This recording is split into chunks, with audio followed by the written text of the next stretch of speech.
I won't start many of these videos by stating the date, but right now it's Saturday the 31st of March 2018, Easter weekend. I spent this morning and afternoon in Cambridge watching a little bit of history amongst the crowd at Stephen Hawking's funeral. I wanted to be there just to be there, and wherever I am I take pictures, so here is a little collection of photographs. For a few hours in my mind I was Henri Cartier-Bresson at Gandhi's funeral, or something like that. Most of the time street photographers carry their cameras around, hoping something will happen. It doesn't have to be anything historic or spectacular. Perhaps in street photography that's not the idea at all. It's more about finding meaning in the everyday. So it's quite a different feeling turning up at a historic event, knowing that there are pictures to be taken. Stephen Hawking meant a lot to a lot of people, including me. My first memory of conversations about the stars and space was with my dad, sat on a bed in my grandparents' house.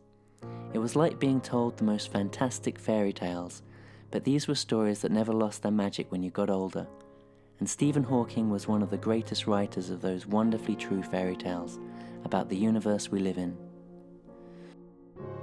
So anyway, I got to Cambridge quite early and took a look around the outside of the church. There were lots of press people there, and lots of police, lots of photographers, and King's Parade outside the church was closed to traffic. I looked at a few railings or bins that I thought might give me a good view if I stood on them at the right moment, but in the end I took a place close to the church entrance and waited several hours before the funeral cortege arrived. There was no one perfect spot to be. I wasn't in the best place for seeing the famous faces arrive, although I got a glimpse of Brian May and Eddie Redmayne. I chose my spot because I thought it would be nice to have his old college, Gonville and Caius, in the background as he was carried into the church. Just before the ceremony, a bell chimed slowly 76 times, one strike for each year that he lived. It was solemn, but seemed to go on an eternity, eventually seeming a darkly funny reminder of just how long he lived against the odds. Lots of people in the crowd had short stories about the times they had seen or spoken to him. I didn't tell mine, but I met him in 2013 in Downing College.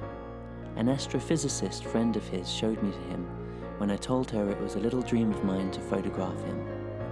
It all happened very quickly, but it happened. Thanks for everything, Stephen. Of all the people who have made me laugh and smile, you knew the most about science.